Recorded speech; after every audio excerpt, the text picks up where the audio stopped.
Hello, welcome, welcome, welcome. We will be introducing a new prenatal breastfeeding class virtually. So, for those of you who are missing your courses, in the same way that I'm missing my earring, that you will be able to get this information that you need, share it with other people who you feel are in need of the information as well, and we will all learn from one another. So, welcome. My name is Kay, and I'm excited to have you here with me. All right, so with the way that the breasts make milk, it's helpful to think of it like a factory. So the more there is demand for a product, then the factory would create a supply that matches with that demand. So the breasts will function in a similar fashion. So the more that a baby feeds and suckles from the breast, the more that the breasts are emptied, the more the different parts on the inside of the breast will respond by creating the milk that will meet that demand.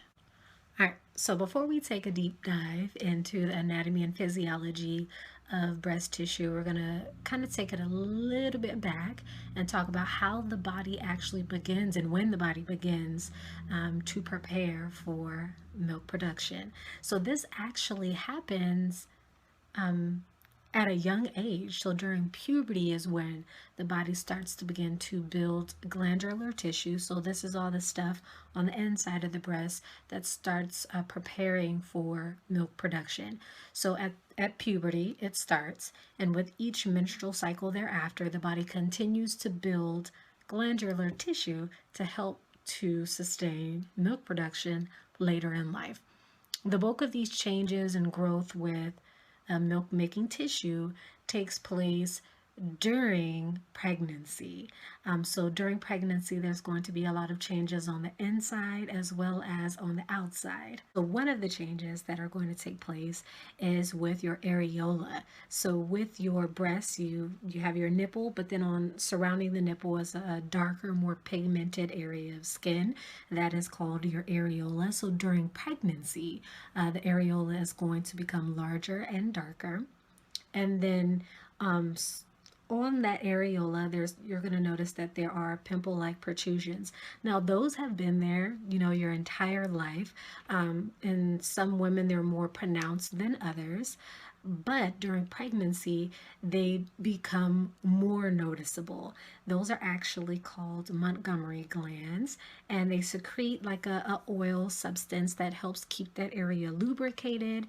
And even, once the baby is born, that oil that those glands secrete, they kind of have a similar smell or remind the baby of amniotic fluid. So it helps the baby know where to go to latch. And with the areola becoming darker and larger, that also helps the baby know where to go to receive milk, because when newborns are first here in the world, they kind of have a little bit of hard time seeing. Their sight develops over time. So those areas, that darker part of the areola, is going to allow the baby to know which direction to go into. It's like a target.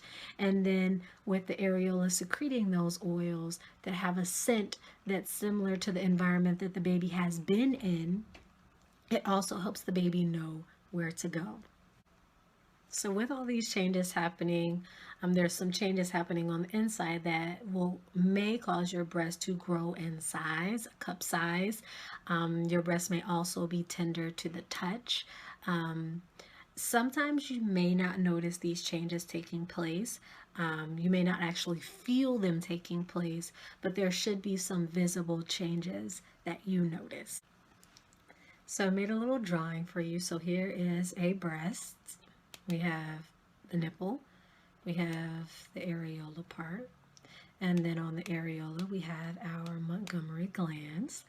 Inside of the breast tissue, you're going to have milk ducts, and then these little circle areas represent the alveoli. So clusters of alveoli, this is where milk is produced inside of your breast. And then the milk travels down the milk ducts and out through tiny openings or nipple pores. So it's not coming just out of this little spot. There's several little openings where the milk is released out from.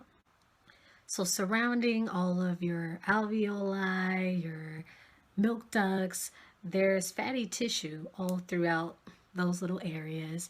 And the fatty tissue is what actually determines the size of the breast, but it does not have any type of bearing on the amount of milk capacity that's able to be produced. So again, breast size is determined by the fatty tissue that's inside of the breast, but it does not determine capacity or ability to produce milk. So small breasts can make just as much milk as larger breasts. On 10 to 14 weeks gestation, your body is already producing colostrum. It's already producing that early breast milk. So a lot of times we hear phrases from people who will say things like, after you give birth to your baby, you have to wait for your milk to come in. Your milk is already here. 10 to 14 weeks gestation, your body has already started producing that early milk. It's just after you deliver your baby, in response to hormonal changes, your body will increase the amount of milk that you are producing and releasing in response to the amount of times that milk is being emptied from your breast. So that includes the baby feeding and emptying the breast, or if you are expressing or pumping your milk in response to that expression. So in response to the emptying of milk, your milk volume will increase, but you have already started producing that early milk at around 10 to 14 weeks gestation. So 2 to 3 days after delivery, or 3 to 5 days, depending on the person and depending on what's going on, there will be a feeling of fullness that will be experienced with the breast tissue, and that's because your milk has increased in volume around that time. So it's very important. The only thing that's going to provide relief for that feeling of fullness is getting the milk out. So feeding the baby on demand, feeding the baby whenever they show signs of hunger. If for whatever reason you're separated from your baby, you want to make sure that you're making use of hand expression or pumping to get that milk, to release that milk out, to give yourself some relief of that feeling of fullness that you're experiencing.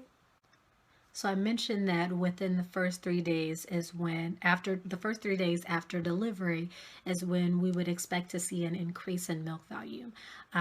There are situations or different factors that would impact milk increasing in volume and causing a delay, essentially. So some factors that could result in a delay in milk production increasing could be obesity, it could be hypothyroidism, it could be C-section delivery, it could be type 1 diabetes, it could be someone of a older age because hormones may be a little bit different. It could also be retained placental fragments. So if your body still has some placenta, your body still thinks the baby is not born yet. So that could be preventing your hormones from balancing out, which would then allow for your milk to increase in volume. So these are a couple of risk factors that may delay the milk from increasing in volume. So it's very important during this time that if you're experiencing a delay and your milk is not increasing in volume, that you're working very closely with your physician, that you're working very closely with the hospital staff and the lactation consultant to ensure that you and baby are being taken care of during that time until we can get your milk supply, your milk volume where it should be.